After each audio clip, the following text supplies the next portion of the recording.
What's up, everyone? Welcome to the Power Play with CJ. Today we're going to focus on our Beanpot preview, the annual Beanpot preview. Beanpot's 48 hours from now on Monday. Really looking forward to that. It's always a sign spring is right around the corner, which is a good thing. The first game is the Terriers of BU taking on the Huskies of Northeastern.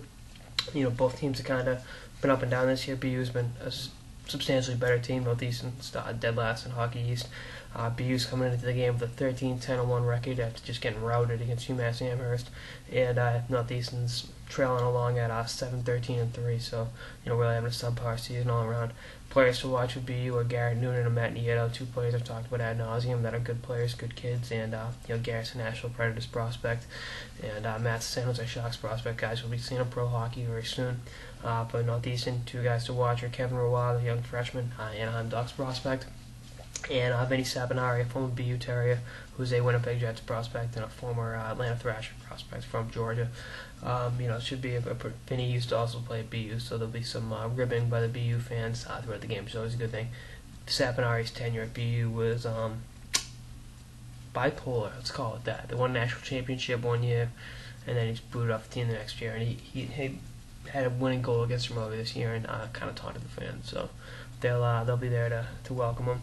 And then the second game is BC and Harvard. BC, I thought was going to be wire to wire the best team in the country, but it's really been struggling the last couple games. They're still 15-17-2, really playing well. Players to watch them are Johnny Gaudreau, he'll be big a front runner in my opinion, and Florida Panthers first round pick Michael Matheson. Gaudreau is a Calgary Flames prospect, one of the elite young players in college hockey, and someone we got to see really light up the world stage at the WJC. But it's something to think about. If you're going to tune in, I think the BC Harvard game is going to be better. Harvard's better than their record shows. 5-14-1. I really thought they were going to be a very good team and very competitive in ECAC this year, and they haven't been. They had a great incoming class with Jimmy Vesey, with Brian Hyde, a couple of those guys. They got players to watch.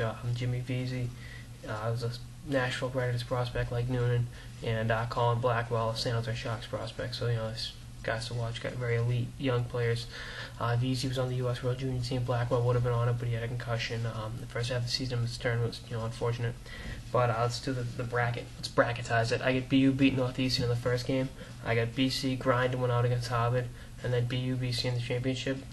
BU got to win, I think. This will be the first BU senior class to not win a Beanpot if they don't win. So I got BU winning the championship game, and I got Harvard winning the consolation game of Northeastern. I think a Beanpot win for either BU or BC would really propel them very important in the second half of the season. I really think we're down the home stretch. We got a month or two. We got 5 weeks to go. Both teams got to be ready. To accept the challenge of playing postseason hockey when the Hockey East tournament rolls around in about 6-7 weeks. And we're 9 weeks from the Frozen Four. It's a lot closer than you think it is. Both these teams need a statement win, and I think winning 2 games in the Beanpot would do that for either BC or BU.